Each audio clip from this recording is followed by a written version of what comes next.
और ऐसे भक्त कौन हैं? भक्त सदन जी। बोलो सदन जी महाराज की जय। सदना कसाई के नाम से जिनको हम जानते हैं।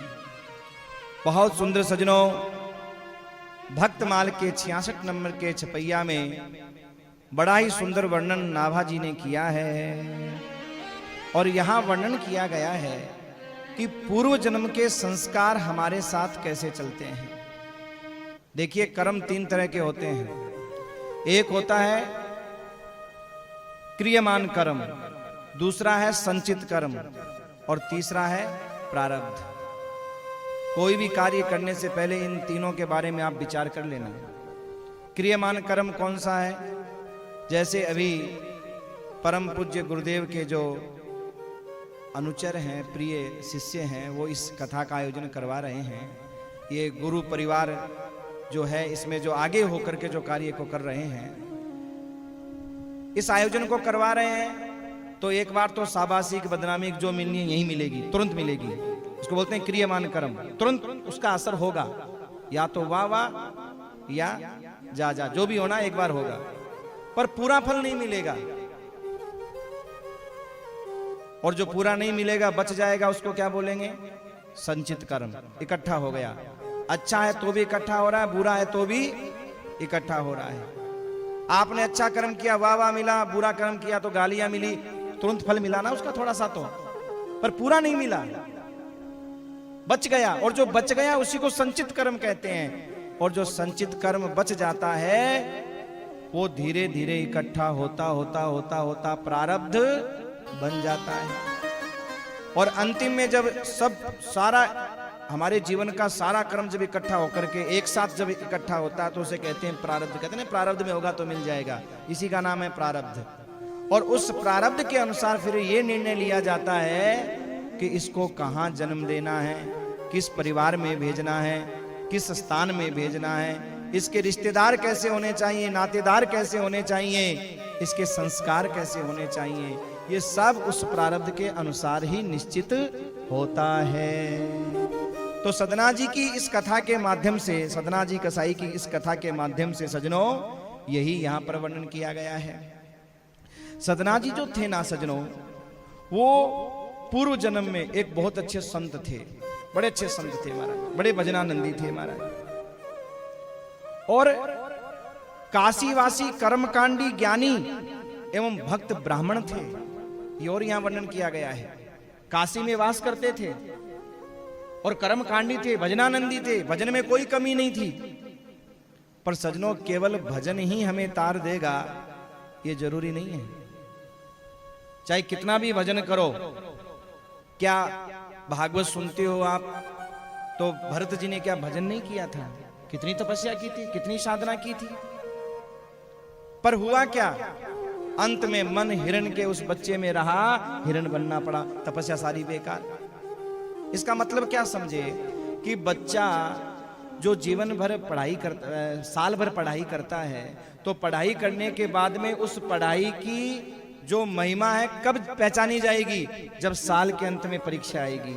और उस समय अगर वो, देखिए, इतना पढ़ता है, इतना काम नहीं आता, जितना पढ़ता है उतना काम आता है क्या? थोड़ा सा काम आता है। तो हम जीवन भर इतना भजन करते हैं, कथा सुनते हैं, सत्संग करते हैं, इतना काम नहीं आता है। अंतिम समय में तो सिर्फ एक ही नाम काम आता है। आपने सुना होगा कि भगवान का एक नाम कल्याण कर देता है। कई लोगों के मन में प्रश्न उठता है कि साहब इतने नाम ले लिए कल्याण हो ही जाएगा? नहीं, संदेह है होगा कि नहीं होगा। क्यों? शर्त यह है कि उस नाम के आने के बाद में दूसरा काम नहीं होना चाहिए। और ये जितने भी माला लेकर के भजन कर रहे हैं, इसका मतलब क्या है? याद कर रहे हैं, रट रहे हैं। इस जीव को इतना महाराज इस नाम के प्रभाव से प्रभावित कर रहे हैं कि जब अंतिम समय आए तो दुनिया का और कोई नाम न आए, सीधा बाबा श्याम का नाम इस मुख पर आ जाए और मेरे भाई जीव का कल्याण हो जाए। बस इसीलिए ये माला है, इसीलिए ये कथा, ये क्लास चल रही है, सत्संग ये क्लास है। और हम सब क्लास में विद्यार्थी की तरह बैठे हुए हैं और महाराज सुन रहे हैं, श्रवण कर रहे हैं कि जीवन में किस तरह से अंत भला सो सब भला हमारे जीवन का हो।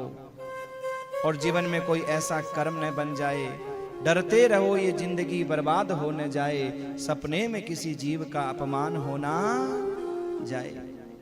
अब सजनों, वो कर्मकांडी ब्राह्मण, बड़े तपस्वी साधक, एक बार की बात है, तपस्या कर रहे थे, भजन कर रहे थे अपना आनंद के साथ में, और भजन करते करते उनके सामने से एक गाय निकली, और जैसे गाय निकली पीछे पीछे कसाई आया उसको मारने के लिए, पकड़ने के लिए, और पूछा, महाराज जी, संत जी, ये गाय देखी आपने? संत जी बोले, तो कुछ नहीं, क्योंकि माला जप रहे थे, अपना भजन कर रहे थे। इशारा कर दिया, इधर गई है। देखो, कभी कभी सच्चाई भी महंगी पड़ जाती है। कुछ स्थान ऐसे हैं जहां सत्य बोलना भी असत्य से महाराज बुरा हो जाता है। अगर गौ को बचाना हो तो असत्य ही सत्य कहा जाएगा। किसी कन्या का विवाह हो रहा हो, तुम्हें पता भी है, और तुमने उसको बता दिया कि हाँ इसमें ये है, तो तुम तो बड़ी अपनी होशियारी दिखा रहे हो, पर वो होशियारी बहुत महंगी पड़ जाएगी। ध्यान रखिएगा, किसी के प्राणों पे संकट आ रहा हो और तुम्हारे सत्य बोलने के कारण उसके प्राण जा रहे हो, तो वो होशियारी भी तुम्हारी बहुत महंगी पड़ जाएगी। कहीं कहीं सत्य भी हमारे जीवन में कभी कभी वो अवसर लेकर के आ जाता है जिसके कारण हमें न जाने किस जन्म को धारण करना पड़ता है। और भैया, उन ब्राह्मण देवता के जीवन में भी यही हुआ। उन्होंने गाय को बता दिया, कसाई ने पकड़ा, पकड़ते उसको मार दिया, और मारने के बाद ये फल ये हुआ कि खूब भजन किया था, खूब पूजा की थी, खूब पाठ किया था, खूब ध्यान किया था, पर वो ध्यान कोई काम नहीं आया, और अगले जन्म में उनको कसाई के घर में जन्म लेना पड़ा। और कसाई के घर में जन्म लेने के बाद भी सजनों, पूर्व जन्म के संस्कार तो हमेशा साथ में रहते ही रहते हैं। जो पूर्व जन्म में भजनानंदी होता है, वो चाहे कसाई के घर में जन्म ले ले, चाहे ब्राह्मण के घर में जन्म ले ले, वो भजन ही करेगा। और भैया, जो भजनानंदी नहीं है, वो चाहे इस मथुरा नगरी में क्यों न जन्म ले ले, हाँ, चाहे भगवान श्री कृष्ण के परिवार में क्यों न जन्म ले ले, फिर भी महाराज कंस जैसा तो आचरण कंस करेगा ही करेगा। हाँ, विचार करिएगा आप, ये पूर्व जन्म के संस्कार हैं।